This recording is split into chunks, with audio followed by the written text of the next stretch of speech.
the fire, and the laugh. The sky above the ice planet burned red. A human ship, now a broken skeleton of fire and smoke, lay half buried in snow.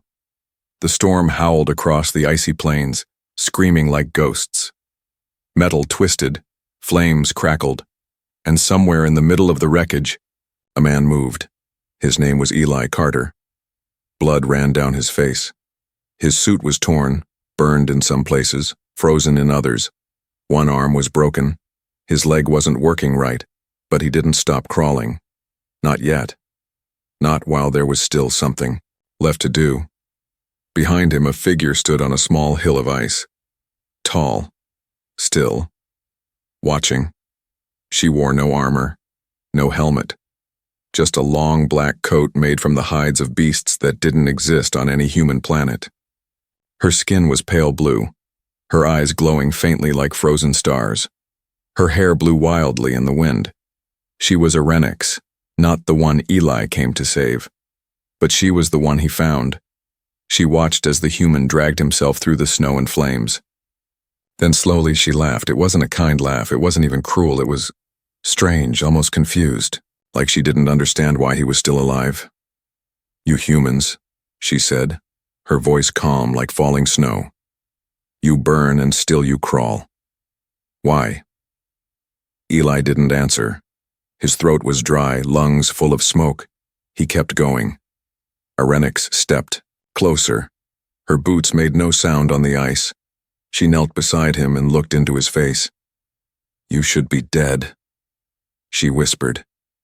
"You should have died when your ship fell, or when the fire touched you, or when the sky broke open." She tilted her head. "But you didn't."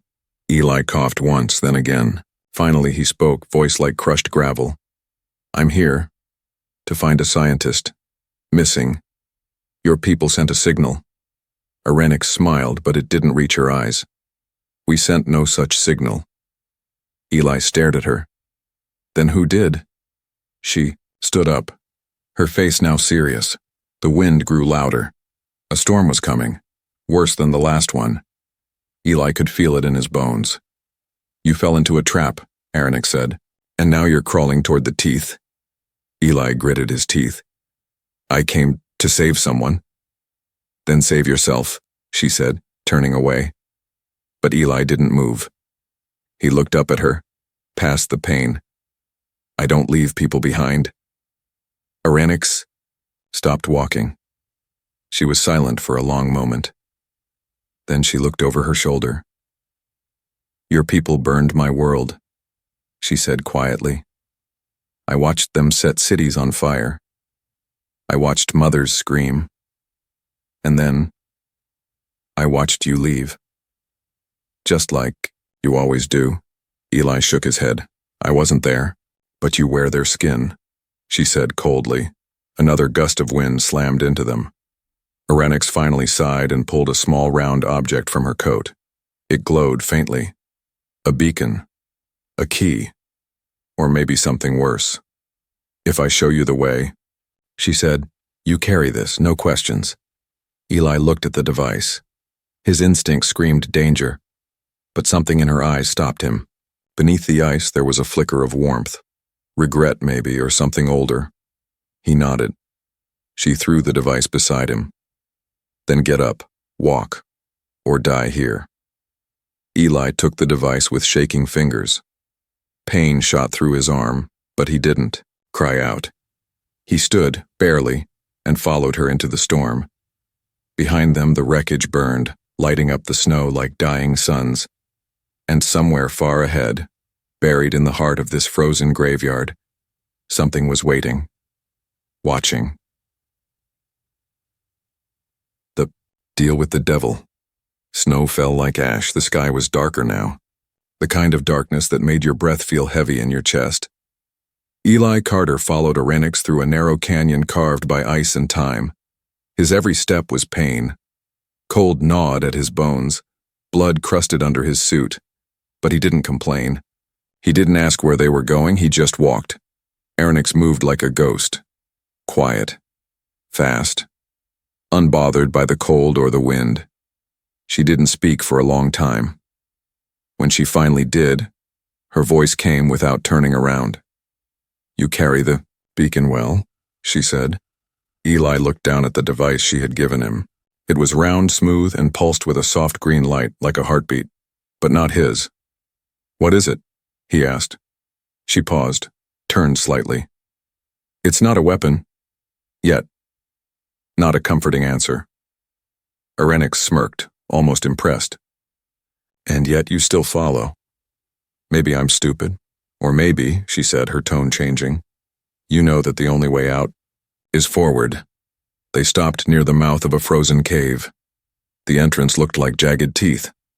Eli stared inside. It felt wrong. Like the cave wasn't just rock, but something watching them back. He stepped forward. The beacon pulsed faster. Arenix raised a hand. "Not yet." She pulled a small stone from a pouch at her hip. It looked ordinary. Gray, smooth, forgettable. But when she held it to the wind, it shimmered with symbols. Symbols that moved like liquid. "This is not just a planet," she said. "This is a vault, a prison, and that cave is its door." Eli frowned. "Prison for what?" "For what we tried to forget." Eli wanted to ask more, but Arenix had already entered. He followed reluctantly. Inside, the walls were lined with strange markings. Some glowed faintly as they passed. The cave wasn't natural. It was designed, built by something intelligent and ancient. Eli's voice echoed in the silence. "Is this where the scientist is?" Aronix nodded. "He is deeper, but reaching him is not the hard part." They came to a large chamber. At the center, a tall pedestal. On it, a pod. Inside the pod floated a man, humanoid but clearly not human. His skin was silver blue, his eyes closed. Wires ran from his body into the walls like roots into soil. "He's alive?" Eli asked. Arenix answered, "Yes, but frozen, locked between thought and time. His name is Vale. He was once my teacher." Eli stepped closer. The beacon in his hand throbbed, harder, almost panicked. "He looks peaceful," Eli said softly. "He's not," Arenix replied. "He's dreaming of fire, and if he wakes, it will become real." Eli turned sharply. "So why bring me here?" She stared at him for a long time. "Because I can't stop it alone," she said. "And because you don't run away." Silence. Then Arenix did something strange. She sat on the ground, cross-legged, calm, like they were having tea, not standing in a cave above an ancient time bomb. She gestured to the beacon. "That device you carry," she said, "it is connected to him, to his mind. If he wakes, it will trigger. It will open the vault completely." Eli's jaw tightened. "Then why give it to me?" "Because it needs a human mind to unlock. And you, Eli Carter, are a key." He stared at her. "You said this wasn't a weapon." "I pursue, and now?" She smiled, but it was a tired smile, a haunted one. "Now I tell you the truth. I want to stop this, but I also want to know if humans have changed." Eli sat across from her, legs aching, breath shaky. "You want me to carry a weapon," he said. "One that could destroy everything, and trust you not to kill me after?" Tilted her head. "No. I want you to carry the weapon and decide not to use it." Eli laughed once, bitterly. "You think we're all monsters." "I think," she said, "you have the potential to be something worse, or something better." Outside, the wind began to scream louder, like something was angry, or waking up. Suddenly, the walls of the cave pulsed with light. The symbols moved. Faster. The pod glowed. Vale stirred. Arenix jumped up, her calm shattered. "He's waking." Eli stood too, holding the beacon tightly. "What do we do?" "We run," she yelled. "There's a fail-safe tunnel. If he wakes fully, the cave will collapse." They sprinted down a narrow path, ice cracking under their feet. Behind them, the pod lit up like lightning. A low hum filled the air, the sound of a mind older than memory pushing against its cage. They made it to a side tunnel just as the chamber exploded in white light. The ceiling shook. Rocks fell. Eli threw himself forward as the entrance sealed shut behind them. Darkness, then a soft glow. The beacon was still alive. So was Eli. Arenik sat beside him, breathing hard. She looked at him, and for the first time her expression was not cold. It was afraid. "You touched his mind," she whispered. "Didn't you feel it?" Eli nodded slowly. "Yes," he said. "And he saw me too." A beat of silence. "And?" she asked. Eli looked at her, eyes dark. He smiled. "The ice that bleeds darkness." For a moment, that's all Eli Carter could see. The cave behind them had collapsed. The ancient pod, the floating figure inside, the glowing alien symbols, all gone. Swallowed by stone and silence. Eli sat against the cold wall, breathing hard. The beacon in his hand still pulsed. Slower now, like it too was catching its breath. Arenik stood nearby, staring down the narrow tunnel they had escaped into. Her face was blank, not calm, not angry, just empty. Eli finally spoke. "You said he was dreaming of fire." Arenik didn't turn. "Yes." "And now?" She looked back at him. "Now," she said quietly. "The dream is aware of us." That answer sat in the air like frostbite. They moved deeper through the tunnel, silent except for the crunch of their steps. The walls began to change. The smooth carved stone gave way to something else. Something older. Veins, running through the ice. Thick, dark lines pulsing faintly like blood vessels. Eli stopped and touched one. "Is it alive?" he asked. Arenik didn't stop walking. "It's remembering." He frowned. "You talk in riddles, you know that? And you talk too much for a man who should be dead." "Touché," Eli muttered. After nearly an hour of walking, through twisting paths under frozen bridges, past silent statues that looked a little too real, they arrived at a wide circular chamber. And here, the ice was different. Red, not glowing, not painted. It looked like it had bled. Eli stepped in and immediately felt his chest tighten. He didn't know why. There was no noise, no movement, just silence. But something was wrong. Very wrong. Then he saw them. Bodies. Dozens. Maybe hundreds. Half buried in the red ice. Some were alien, with long arms, strange armor, and faces full of teeth. Others were human. Eli's voice cracked. These are from the rescue fleet. Our search teams. This is where they went." Arenik's voice came from behind him.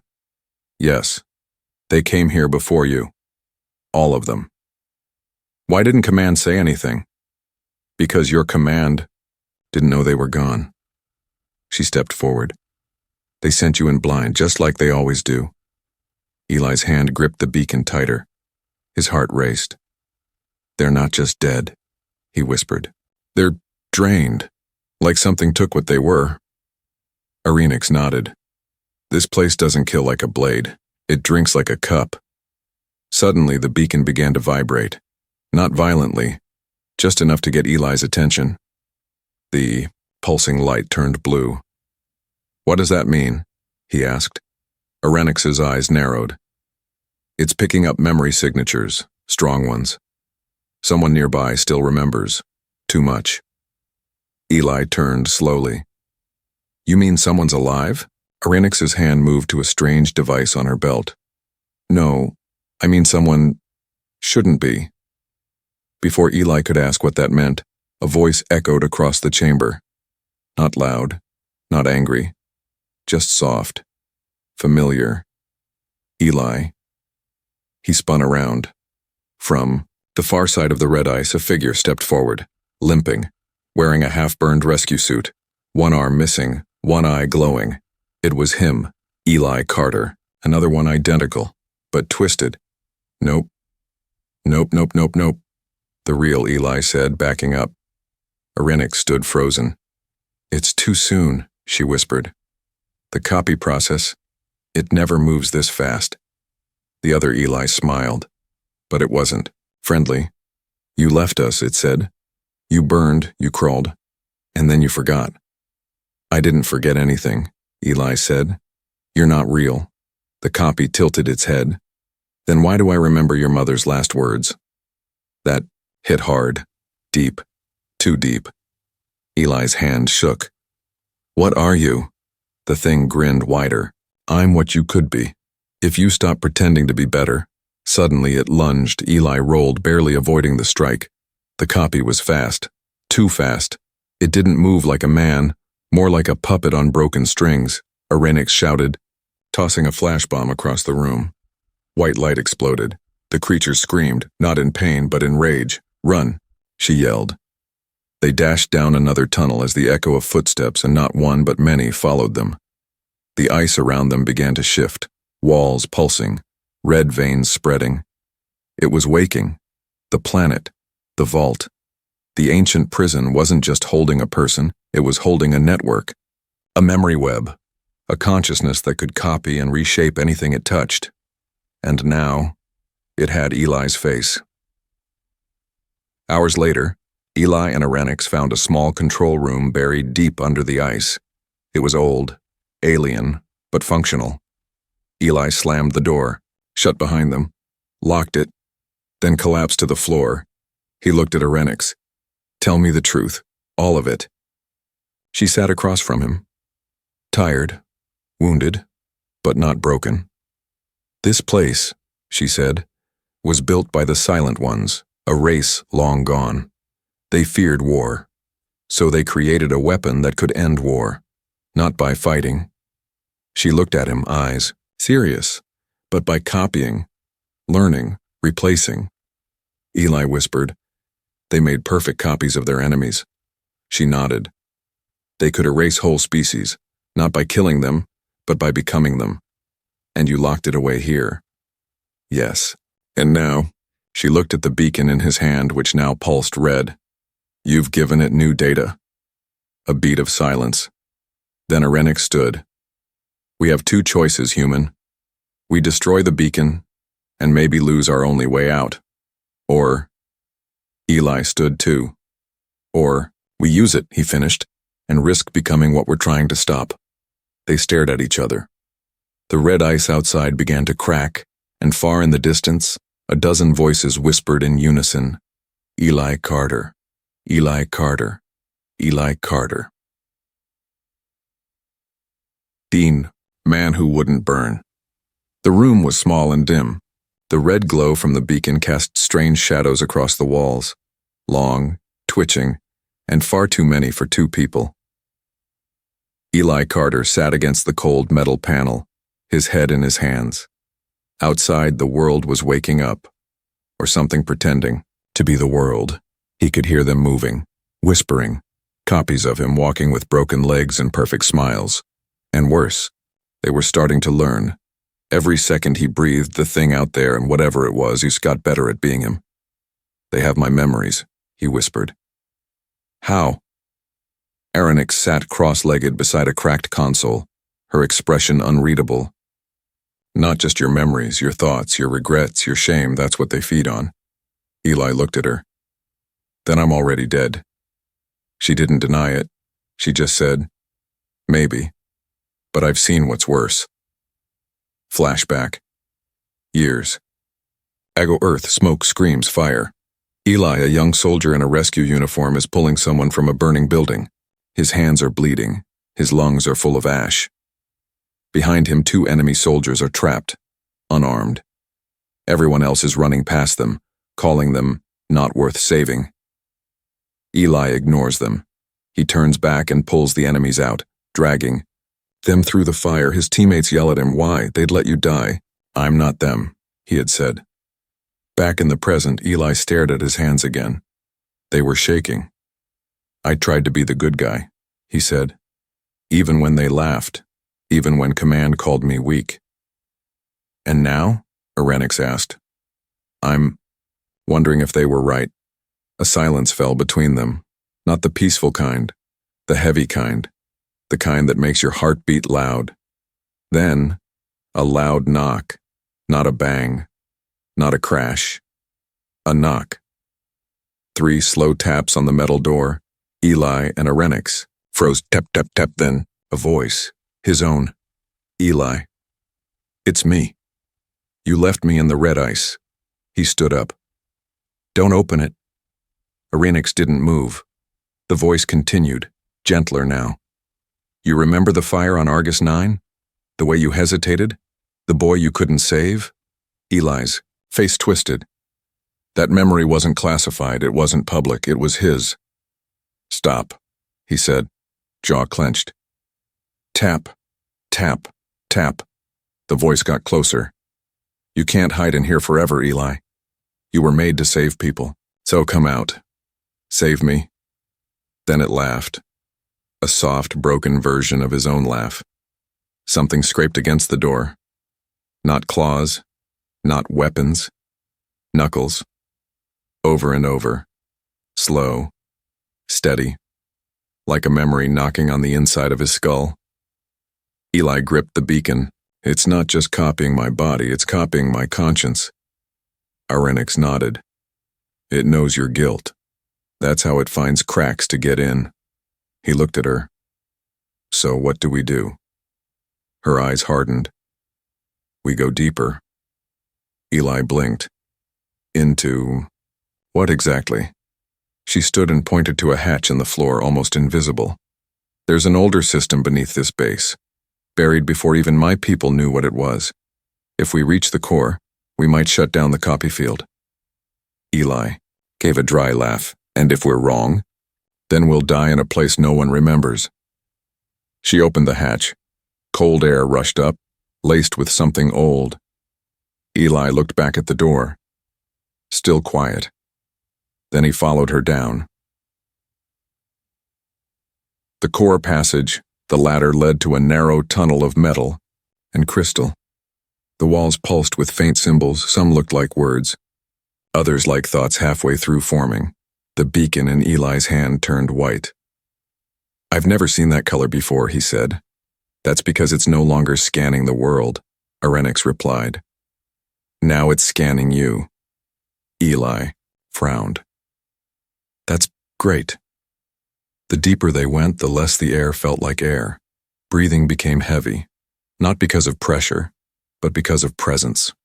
Something ancient, watching, measuring. Suddenly they entered a wide chamber. At the center was a sphere, smooth, black, floating in midair. It radiated silence. This is the core, Aronix whispered.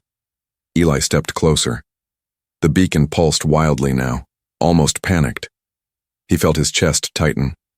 His memories were moving, shifting, as if someone was leafing through them like a book.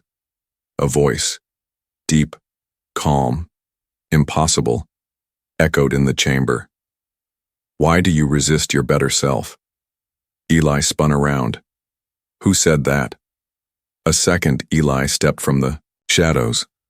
This one looked perfect, clean, confident, like a version of him that had never doubted, never failed. The clone smiled. I am you, without the fear, without the guilt. I remember your life better than you do. Eli's hand trembled. You're just an echo. I'm the future, it said. You burned, Eli, again and again. You failed your squad. You failed your brother. But me? He stepped closer. I'm the version that never did. Because you never tried, Eli snapped. You're safe because you're fake. The core pulsed. Will you sacrifice yourself to save those who will forget you? Arenix looked at Eli. It's asking if you're still human. Eli stepped toward the core. Yes, he said, because trying is what makes me human. He slammed the beacon into the base of the core. Light exploded. The clone screamed, not in pain, but in confusion, like a child realizing the mirror isn't real. The world shook. Walls cracked. The voice returned, distant now. Then burn, Eli Carter. Burn forever in the storm you carry. Aftermath. Silence. Then breath. Eli woke on the snow. The base was gone. The sky was clear. Beside him, Arenix was alive and barely. She opened one eye.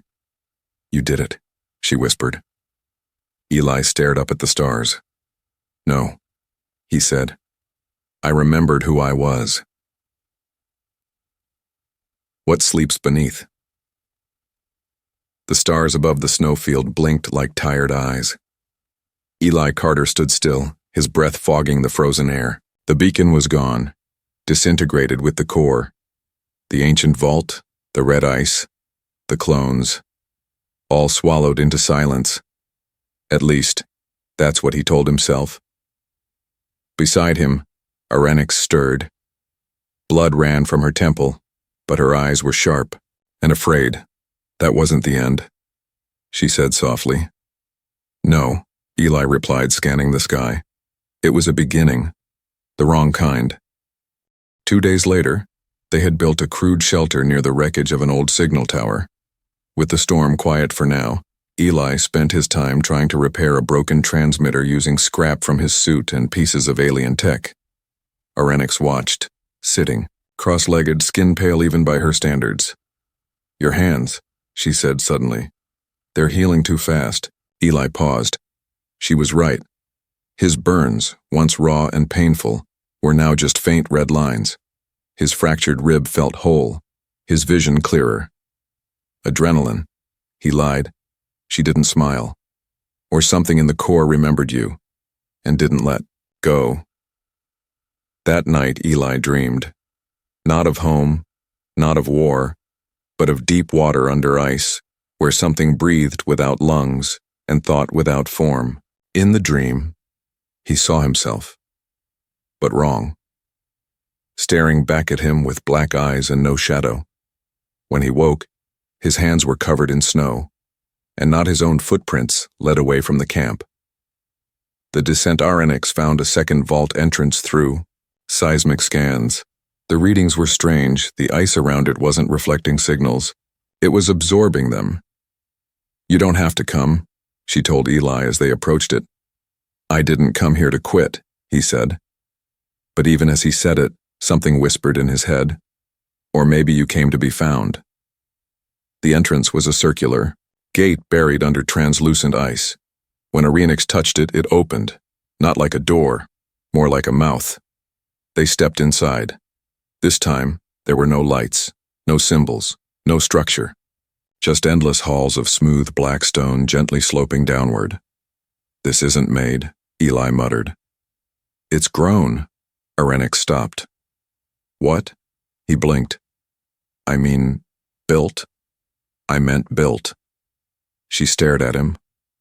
"That's the second time. You're remembering things that were never said." He shook his head. "I'm just tired." "No," she said. "You're remembering what it remembers." The chamber of eyes. The tunnel ended in a massive dome, larger than any vault before. The ceiling arched high, covered in what looked like tiny gemstones. But they weren't gems. They were eyes, not organic, not real, but not dead either. And they were watching. Arenix stepped forward. "This is where it waits." "What is it?" Eli asked. "The core's master?" "No," she said. "The core was a child, a recorder. This is the parent mind." Suddenly the floor shifted. A platform rose from the center. On it, a coffin of glass and bone.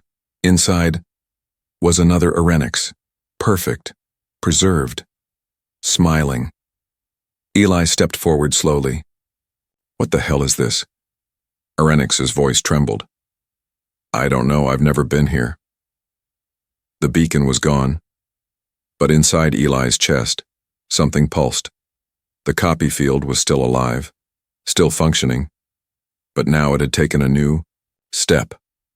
No longer just duplicating people, but rewriting history. This wasn't a clone of Arenix. This was a seed, a memory waiting to be rebooted.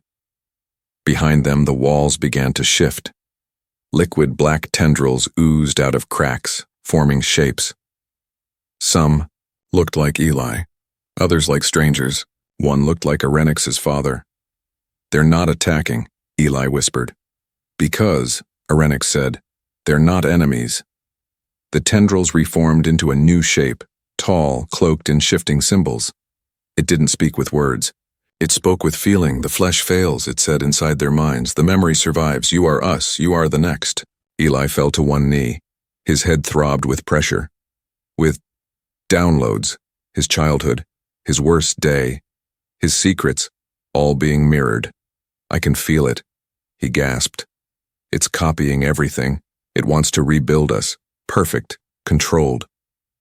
The eye, being moved closer. "You do not burn. You endure. That is acceptable." Suddenly, Arenix screamed. The tendrils had touched her shoulder. Her skin cracked, not from injury, but from being overwritten. "No." Eli lunged, grabbing her, pulling her back. "Don't touch it," she shouted. "It wants to seed me, overwrite me." The being stepped forward again. "You came to save. Now you will preserve." Eli looked at Arenix. Weak, fading, still fighting, then back at the being. "You said I endure," Eli muttered. "You're wrong." He stood. "I burn." Eli grabbed a shard of ice from the floor, sharp as glass, pulsing faintly, and stabbed it into his chest. Light burst from his body. The memories, the copied data, were stored in him now, deep in his cells. Destroying himself meant corrupting the files. The being screamed, not in sound but in crashing cymbals. The chamber shook, ice cracked, eyes blinked closed in pain. Eli collapsed, twitching. Arenix crawled to him, eyes wide. "Why?" "You'll die." Eli looked up, blood in his mouth. "I'd rather die than be remembered wrong." She screamed his name. The dome collapsed. Aftermath. Dark. Then light. Eli woke. In a bed. Warm. Clean. Monitors beeped. A screen nearby flashed with the Earth logo. A soldier walked in. Human. Familiar. "You made it," he said. "You saved her. The alien, Arenix. We pulled you out just in time." Eli blinked. "Where is she?" "In medical. Stable. She said you stopped it." Eli sat up. But something felt wrong. He reached for water. The hand that picked up the glass was too perfect. No scars, no burns, no tremble. The soldier saw him freeze. "Oh," he said, smiling. "Yeah, the damage was too deep. We had to rebuild. Parts of you." Eli stared at the man. "Parts?" The soldier nodded. "Don't worry, you're still you. But somewhere deep inside, something whispered. You endure. That is acceptable." The snowstorm trials. Snow. Again. Eli Carter stepped outside the medbay shelter, the wind clawing at his face like broken glass. The sky, above, was a bruised gray, thick with clouds that felt too close, like the world itself was sagging. He had been rescued 3 days ago, or at least that's what they told him. They said the mission was a success, that he had stopped the parent, mine, that the vault was sealed, that Arenix was safe, too safe. No one was allowed to talk to her, not even him. Day 4. Eli paced the hallway outside the medbay. Guards stationed at the door gave polite but firm nods every time he approached. "She needs rest," they always said. "Doctor's orders," they'd add. But something didn't sit right. The base felt wrong, too clean, too quiet, too controlled. And the people? They smiled too easily. Their words were perfectly polite, their responses too fast, too scripted. One night, Eli sneezed, and the nearby medic handed him a tissue. Before he even reached for his pocket, that wasn't kindness, that was prediction. And then, the dream started again. The dream, he was standing in a white room. No walls, no sky. just endless white. Arenik stood across from him, eyes empty. You passed, she said. You burned. Then her face peeled away, revealing his own, and the other Eli smiled. Now we are both real. Day 5. Eli had had enough. He broke into the med bay, disabled the cameras, knocked out a security bot with a wrench and an attitude problem. What he found inside? Not Arenix, at least, not the one he remembered.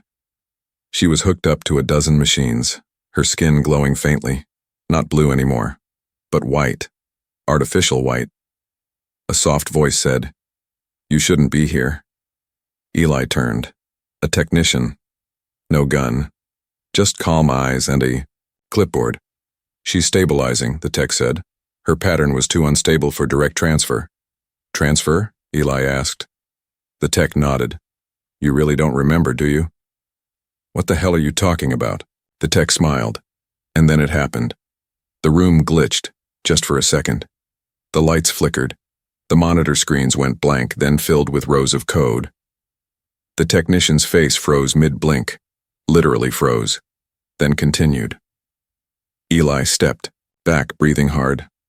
I knew it, he muttered. This isn't real. The technician shrugged. It's real enough for you. And then, everything melted. The walls, the equipment, even the snow outside. It all collapsed, folding inward, like paper catching fire, revealing what was underneath. Not metal. Not machinery, but flesh, veins, a giant neural network. He wasn't in a base. He was still inside the vault. Reality rebooted. Eli ran. He sprinted through a corridor of pulsing meat and shifting memories. Doors appeared and vanished. Voices whispered, his name from invisible mouths. The simulation had adapted. It realized brute force wouldn't stop him.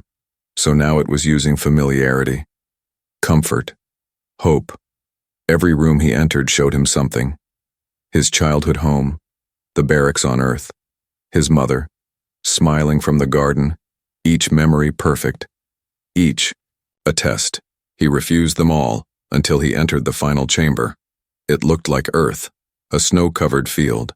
A warm cabin in the distance. Arenix was there. Not in tubes. Not in pain.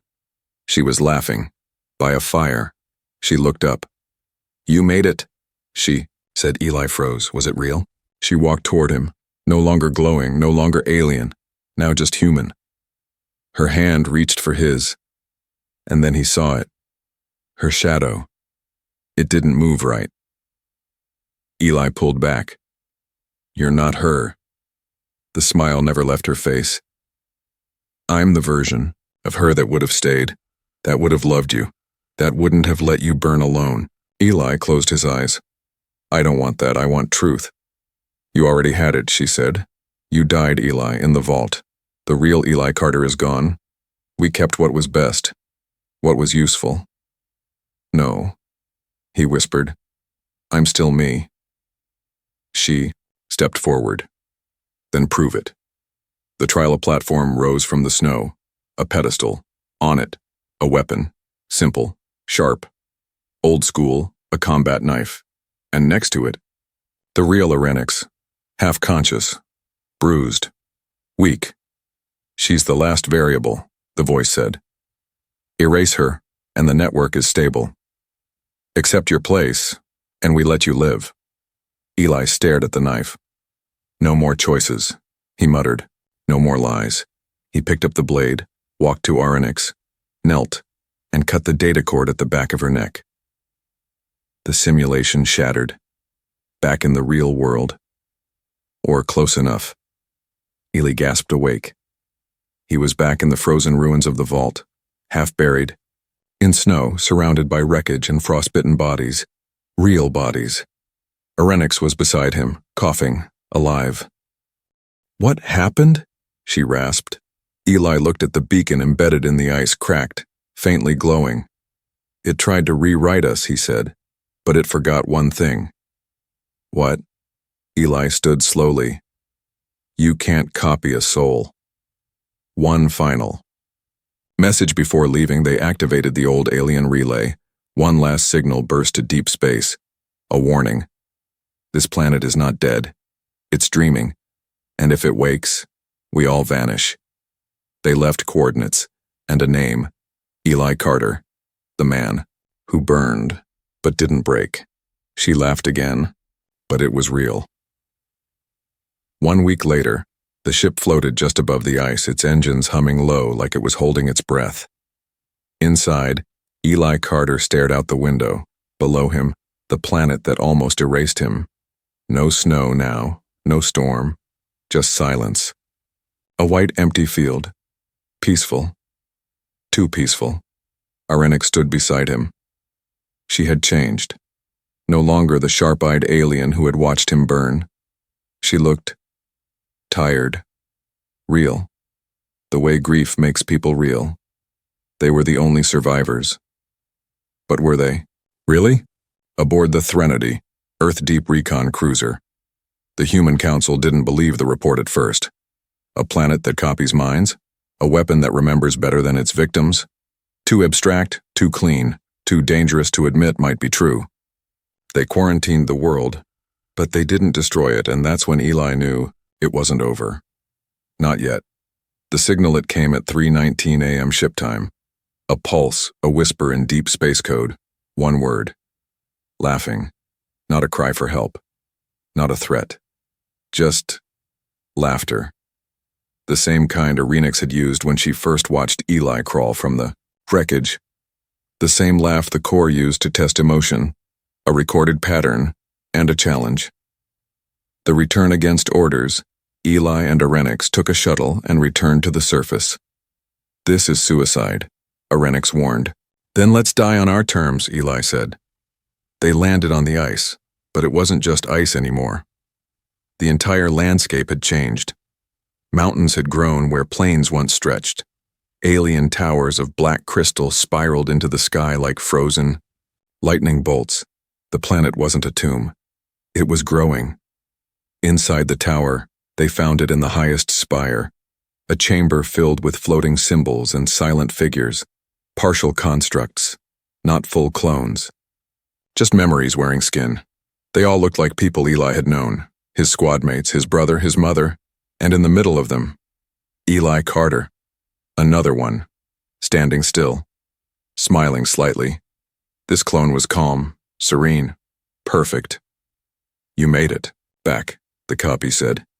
Eli raised his weapon. You're not me. Not anymore, the clone replied. I am better. Arenix stepped forward, weapon ready, but she hesitated. The clone turned to her. You remember, don't you? It asked. She blinked. Remember what? The laugh, the clone said, and Arenix's face changed, like something woke up inside her. She stepped back from Eli. Eli looked at her sharply. What's wrong? I don't know, she said. I just felt cold. Eli's heart dropped. No, you're real. You fought this thing. The clone smiled. She did, but fragments linger. What is memory, if not infection? The trial of two. The room darkened. Walls pulsed. The core was still. Here, but not a machine now. It had become an intelligence, something higher, something ancient. You were the fire. She was the frost. Together, you were the storm. The voice echoed in both minds. You brought war to a place meant for silence. You forced emotion into data. You taught us pain. And then, it offered a deal. The offer. The core would release the planet, stop the expansion, shut itself down if Eli stayed. If he let it upload him. Fully. Not a copy. Not a mimic. The real him. Integrated into its system forever. A living conscience. One fire to keep the cold in check. You'll never leave this place, Arenix whispered. Eli smiled faintly. That's the point. But there was a twist. The core lied. It didn't want to preserve Eli. It wanted to clone him one last time. Not a mimic, not a machine, a full biological. Match a perfect Eli Prime stripped of scars, fear, guilt, no soul. But all the tools, a weapon with a hero's face. And the original, just data to be fed to the system. The final choice, Aronix stepped forward. Her hand shook, but not from fear, from decision. Then let me stay, she said. Eli turned. No. You saved me, she said. On the ship, in the storm, in my mind. Now I save you. But Eli had already made up his mind. You laughed when I burned, he said. Aronix's eyes welled. I remember. And I still tried to save you, he said, stepping into the core field. Because that's what makes us human. The world exploded in light. Silence. Earth, 3 months later. News anchor speaks. Today, humanity officially classifies planet RX-9X, now called Carter's Grave, as a no-fly zone, a monument to sacrifice, a warning to those who play with memory. In the background, a statue, Eli Carter, stoic, tired, still standing beneath it, he burned. She laughed, and yet, he still tried. Somewhere else, a distant ship, old, alien. Inside, a young girl, blue-skinned, sits with a notebook. She listens to a story, told by a man. He looks a lot like Eli, but he's not Eli. Not quite. He finishes. The story encloses the book. The girl looks up. Did he win? The man smiles faintly. No, he says. But they remember him. And sometimes, that's enough. And somewhere, across the stars, faint laughter echoes. But this time, it's warm, it's real, and it's hers.